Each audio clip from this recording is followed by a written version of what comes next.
તરસાલીના પદમ પાર્કમાં આવેલ 10 થી 15 વર્ષ જૂનું કહેવાતું હનુમાન મંદિર સેવાસદનની દબાણ ટીમ દ્વારા તોડી પાડવામાં આવ્યું હતું।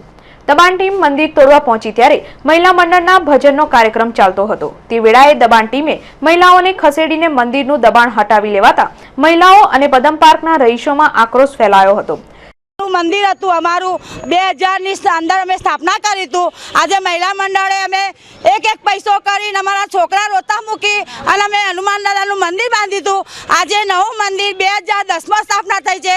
રાત્રે 3 વાગે સ્થાપના કરી અશોક ચૌધરી અમે ચૂંટી લાયા એને અને આજે અમારું મંદિરનો એ લોકો ચાડિયા ચૂકડી કરી અને રવિ પાર્ટી અમારા કૈલાસ પટેલ અને એક બુરિયો કાઠિયાવાડી આવ્યો છે નવો શૈલેષ અને એક લીંબોચિયા।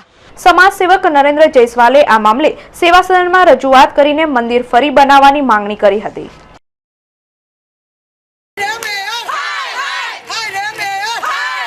હનુમાનજીનું લગભગ 15-17 વર્ષ જૂનું મંદિર હતું। કરુણતા એ છે કે એક દરગાહ તૂટી ગઈ ફતેપુરાની, આજે પણ પોલીસની ગાડીઓ ત્યાં પડી રહે છે, પણ હિન્દુત્વના નામ પર મત લેનારાઓએ આ હિન્દુઓના મંદિરો તોડી નાખવાનું ચાલુ કર્યું છે।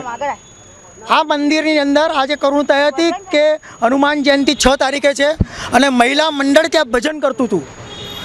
પોલીસે આવી બળજબરીપૂર્વક મહિલાઓને ખેંચી નાખી અને કોર્પોરેશનના અધિકારીઓએ આ મંદિરને જમીનદોસ્ત કરી નાખ્યું અને એમને પરિપત્ર બતાડ્યો કે 2009નો આ કાયદો પસાર કરવામાં આવ્યો છે કે ગેરકાયદેસર મંદિર કોઈ પણ ઊભું ન થવું જોઈએ, પણ આ મંદિર 2009 પહેલાંનું એટલે લગભગ 12-14 વર્ષ પહેલાંનું આ મંદિર છે। કારણ કે 7-8 વર્ષથી હું તરસાલીમાં જતા હતા તો હું આ મંદિરના દર્શન ગઈકાલ રાત્રે પણ આ મંદિરે હું દર્શન કરીને આવ્યો છું। મોટું મંદિર બંધ હતું બાજુનું, પણ નાના મંદિરનું દર્શન કરીને આવ્યો। એટલે ખરેખર આ લોકો ભાજપના કાઉન્સિલરોએ એમને જે બીજું મંદિર બાંધ્યું છે મોટું, એના માટે આ જૂનું મંદિર આ મહિલા મંડળોએ ભજન કરીને પૈસા ભેગા કરીને જે મંદિર ઊભું કર્યું હતું એ મંદિરને આ લોકો જમીનદોસ્ત કરી નાખ્યું। ખરેખર અતિ કરુણતા એ છે કે આ હિન્દુઓની વસ્તીમાં આ હિન્દુઓ સાથે અત્યાચાર થઈ રહ્યો છે અને આની અંદર મેં મેયરને રજૂઆત કરી દીધી કે હવે આ મંદિર ફરી ઊભું થશે અને આ મંદિર જો ઊભું નહીં થવા દેવામાં આવે તો આ નરેન્દ્ર જયસ્વાલ કોંગ્રેસી જ્યારે હિન્દુત્વ પર ઉતરે ત્યારે શું થાય એ હવે ધ્યાન કરજો કે કોંગ્રેસી જ્યારે હિન્દુત્વ પર ઉતરે ત્યારે શું થાય। જો આ મંદિર નહીં બાંધકામ થવામાં આવે તો આ મેયર કેબિનની અંદર આ નરેન્દ્ર જયસ્વાલ ફરીવાર આત્મવિલોપનનો પ્રયત્ન કરશે અને આ વખતે હું કરીને બતાડીશું આ મંદિર નહીં ઊભું થાય તો।